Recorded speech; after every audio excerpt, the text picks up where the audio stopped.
ಒತ್ತುವರಿ ತೆರವು ರಾಜಿ ಇಲ್ಲ ಅಂತ ಹೇಳ್ತಾ ಇರೋದು. ಪಾದಚಾರಿ ಮಾರ್ಗಗಳಲ್ಲಿ ಸುಗಮ ಓಡಾಟಕ್ಕೆ ಅನುವು ಕೃಷ್ಣ ಬೈರೇಗೌಡ ಅವರು ಹೇಳ್ತಾ ಇದ್ದಾರೆ. ಪಾದಚಾರಿ ಮಾರ್ಗಗಳಲ್ಲಿ ಜನರು ಸುಗಮವಾಗಿ ಓಡಾಡೋದಕ್ಕೆ ಅವಕಾಶ ಕಲ್ಪಿಸೋಕೆ ಎಲ್ಲಾ ರೀತಿಯ ಒತ್ತುವರಿಯನ್ನ ತೆರವು ಮಾಡಲಾಗುತ್ತೆ, ಇದರಲ್ಲಿ ಯಾವುದೇ ರಾಜಿ ಇಲ್ಲ ಅಂತ ಗ್ರೇಟರ್ ಬೆಂಗಳೂರು ಅಭಿವೃದ್ಧಿ ಸಚಿವ ಕೃಷ್ಣ ಬೈರೇಗೌಡ ಅವರು ಸ್ಟೇಟ್ಮೆಂಟ್ ಅನ್ನ ಕೊಟ್ಟಿದ್ದಾರೆ. ಬೀದಿ ಬದಿ ವ್ಯಾಪಾರಿಗಳ ಜಂಟಿ ಹೋರಾಟ ಸಮಿತಿ ಪದಾಧಿಕಾರಿಗಳ ಜೊತೆಗೆ ಗುರುವಾರ ಸಭೆ ನಡೆಸಿದಂತ ನಂತರ ಸುದ್ದಿಗಾರರ ಜೊತೆಗೆ ಅವರು ಮಾತನಾಡುವಂತ ಸಂದರ್ಭದಲ್ಲಿ ಈ ವಿಚಾರವನ್ನ ಹಂಚಿಕೊಂಡಿದ್ದಾರೆ. ಸರ್ಕಾರ ಬಡವರ ಪರವಾಗಿ ಸದಾ ಇರುತ್ತೆ, ನಾಗರಿಕರು ಓಡಾಡೋದಕ್ಕೆ ಸುಗಮ ಮಾರ್ಗ ನಿರ್ಮಿಸುವುದಕ್ಕೆ ನಾವು ಒತ್ತುವರಿ ತೆರವು ಕ್ರಮ ಕೈಗೊಳ್ತಾ ಇದ್ದೇವೆ. ಬೆಂಗಳೂರಿನಲ್ಲಿ ಬೀದಿ ಬದಿ ವ್ಯಾಪಾರಿಗಳ ಜೀವನ ನಡಿಬೇಕು ಎನ್ನುವುದು ನಮ್ಮ ಆಶಯ. ಸುಪ್ರೀಂ ಕೋರ್ಟ್ ಆದೇಶವನ್ನು ನಾವು ಪಾಲಿಸಿಕೊಂಡು ಪಾದಚಾರಿ ಮಾರ್ಗದಲ್ಲಿರುವಂತಹ ಎಲ್ಲ ಒತ್ತುವರಿಗಳನ್ನು ತೆರವುಗೊಳಿಸಲಾಗ್ತಾ ಇದೆ ಅಂತ ಇದೇ ಸಂದರ್ಭದಲ್ಲಿ ಹೇಳಿದ್ದಾರೆ. ನೋಡಿ, ನಿಮಗೆ ಈ ಪಾದಚಾರಿ ಮಾರ್ಗ ತೆರವು ವಿಚಾರಕ್ಕೆ ಸಂಬಂಧಪಟ್ಟಂತೆ ಎರಡು ಥರದ ಚರ್ಚೆ ಆಗ್ತಾ ಇದೆ ಆಯ್ತಾ. ಒಂದು, ಬಡವರು ಹೊಟ್ಟೆ ಮೇಲೆ ಹೊಡಿತಾ ಇದ್ದಾರೆ. ಈ ಸರ್ಕಾರ ಅಧಿಕಾರಕ್ಕೆ ಬರೋಕ್ಕಿಂತ ಮುಂಚೆ ನಾವು ಬಡವರ ಪರವಾಗಿರೋದು, ಬಡವರ ಪರವಾಗಿ ಧ್ವನಿ ಎತ್ತೀವಿ ಅಂತ ಹೇಳ್ತಾ ಇದ್ರು. ಈಗ ಮಾಸ್ಟರ್ ಡಿಗ್ರಿ ಮುಗಿಸ್ಕೊಂಡವರು, ಕೆಲಸ ಇಲ್ಲದೆ ಇದ್ದವರು ಕೂಡ ಬೀದಿ ಬದಿ ವ್ಯಾಪಾರಿಗಳಾಗಿದ್ರು, ಹೆಂಗೋ ಜೀವನ ಕಟ್ಕೊಂಡಿದ್ರು. ಇವ್ರುಗಳು ಬಂದು ಒಕ್ಲೆಬ್ಬಿಸಿ ಹೊಟ್ಟೆ ಮೇಲೆ ಹೊಡೆಯೋ ಕೆಲಸ ಆಗ್ತಾ ಇದೆ ಅನ್ನೋದು ಒಂದು ವರ್ಗ, ಮತ್ತು ಈ ಸರ್ಕಾರಕ್ಕೆ ಹಿಡಿ ಶಾಪ ಆಗ್ತಾ ಇರೋದು ಒಂದು ವರ್ಗ.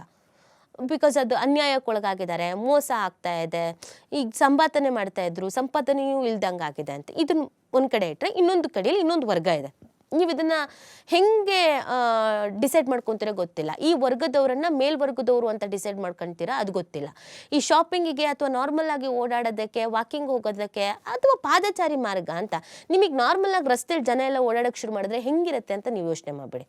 ಇದು ವೆಹಿಕಲ್ಸ್ ಎಲ್ಲ ಓಡಾಡ್ತಾ ಇರುತ್ತೆ, ಬಸ್ಸು, ಲಾರಿ, ಆಟೋ, ಬೈಕು, ಅದರಲ್ಲಿ ಜನ ಎಲ್ಲ ನಾವೆಲ್ಲ ಓಡಾಡ್ತಾ ಇರೋದು. ಯಾಕೆಂದರೆ ಪಾದಚಾರಿ ಮಾರ್ಗದಲ್ಲಿ ಪಾಪ ಅವ್ರು ಹೊಟ್ಟೆ ಮೇಲೆ ಹೊಡಿಬಾರ್ದು, ಅವರಲ್ಲಿ ವ್ಯಾಪಾರ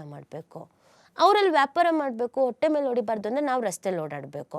ಮತ್ತು ಯಾರು ಹಾರನ್ ಹೊಡಿಯೋಂಗಿಲ್ಲ, ಆಕ್ಸಿಡೆಂಟ್ ಆಗಂಗಿಲ್ಲ, ಆದ್ರೂ ಕೇಳಂಗಿಲ್ಲ. ಯಾಕಂದರೆ ನಾವು ಬೀದಿ ಬದಿ ವ್ಯಾಪಾರಿ ಹೊಟ್ಟೆ ಮೇಲೆ ಹೊಡಿಬಾರ್ದಲ್ಲ, ಅವರಲ್ಲಿ ವ್ಯಾಪಾರ ಮಾಡ್ಕೊಂಡು ಆರಾಮಾಗಿರಲಿ, ನಾವು ರಸ್ತೆಯಲ್ಲಿ ಓಡಾಡೋಣ. ಸೊ ಈ ಲಾಜಿಕ್ ಇದೆಯಲ್ಲ, ಇದು ಕನೆಕ್ಟ್ ಆಗ್ತಾ ಇಲ್ಲ.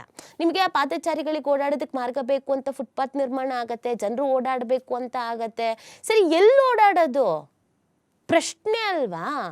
ನಿಮಗೆ ಅವ್ರ ಹೊಟ್ಟೆ ಮೇಲೂ ಹೊಡಿಬಾರ್ದು, ನಮಗೂ ಆಕ್ಸಿಡೆಂಟ್ ಆಗಬಾರ್ದು, ಟ್ರಾಫಿಕ್ ಜಾಮು ಆಗಬಾರ್ದು ಅಂದರೆ ಹೆಂಗೆ? ನಿಮಗೆ ಅಕ್ಕಿ ಮೇಲೂ ಪ್ರೀತಿ, ನೆಂಟ್ರ ಮೇಲೂ ಪ್ರೀತಿ ಆಗಲ್ಲ. ಒಂದನ್ನು ಬಿಡ್ಬೇಕು. ಇವಾಗ ನೀವು ಅಯ್ಯೋ ಅಂತ ಮಾನವೀಯತೆ ತೋರಿಸೋದನ್ನ ಬಿಡ್ತಿರೋ, ಅಥವಾ ಇಲ್ಲ ರೀ ನಮ್ಮದು ಪಾದಚಾರಿ ಮಾರ್ಗ, ನಾವು ಓಡಾಡೋದಕ್ಕೆ ಅವಕಾಶ ಬೇಕು, ನೀವು ಮಳೆಗೆಲ್ಲಿ ಬಾಡಿಗೆ ತಗೊಳ್ಳಿ, ವ್ಯಾಪಾರ ಮಾಡಿ, ಅಥವಾ ಇನ್ಯಾವುದೋ ನೀವು ಸರ್ಕಾರ ಕೇಳ್ಕೊಳ್ಳಿ, ನಿಮಗೆ ಅಂತ ಒಂದಷ್ಟು ಜಾಗ ಮಾಡ್ಕೊಳ್ಳಿ, ಈ ಮಾರ್ಕೆಟಿಗೆ ಅಂತ ಫಿಕ್ಸ್ ಮಾಡಿರಂಗೇನೆ ಇದಕ್ಕೆ ಅಂತ ಫಿಕ್ಸ್ ಮಾಡ್ಕೊಳ್ಳಿ, ಅದೇನಾದರೂ ಆಗಿ. ಸೊ ಇಲ್ಲಿ ಕೋರ್ಟ್ ಕೂಡ ಆದೇಶ ಕೊಟ್ಟಿದೆ, ಪಾದಚಾರಿಗಳಿಗೆ ಸಮಸ್ಯೆ ಆಗಬಾರ್ದು, ಕಿರಿಕಿರಿ ಆಗಬಾರ್ದು, ಪಾದಚಾರಿಗಳ ಮಾರ್ಗ ಏನಿದೆ ಅದನ್ನು ಬಿಟ್ಕೊಡಿ ಅಂತ. ಅದಕ್ಕೆ ಆ ಕೆಲಸವನ್ನು ನಾವು ಮಾಡ್ತಾ ಇದ್ದೀವಿ ಅಂತ ಇವರು ಹೇಳ್ತಾ ಇದ್ದಾರೆ. ಸೊ ಸ್ವಲ್ಪ ಕನ್ಫ್ಯೂಷನ್ಸ್ ಇದೆ. ಯಾವಾಗಲೂ ನಮ್ಗೆ ಹಾಗೇನೆ ಒಂದು ಮಾನವೀಯತೆ ನಮಗೆ ಕೊರಿತಾ ಇರುತ್ತೆ.